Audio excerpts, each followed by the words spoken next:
In this video, I'll show you how to print from your laptop to your printer. Alright, so before we jump into the video, guys, we keep tons of valuable resources in the description of this video, so definitely check that out. Now, let's get into the video. So here we are on the home screen, and depending on your printer, be it Bluetooth or be it plugged in via cable, make sure everything is set up on the physical printer first.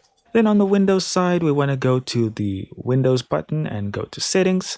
And you want to go to Bluetooth and Devices, then Printers and Scanners. And if your printer is not here already, you can click on Add Device, though generally Windows will do this by itself. And when your printer pops up here, if it's Bluetooth specifically, then you can just click Add. If it doesn't pop up, and maybe it's wired like mine, then you want to click on Add a new device manually.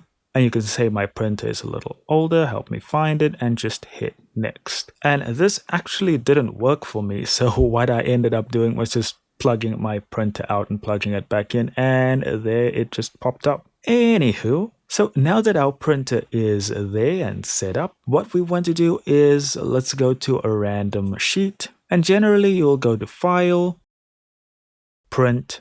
Now, all of these settings will be up to you because these are just page settings and how you want the final product to look.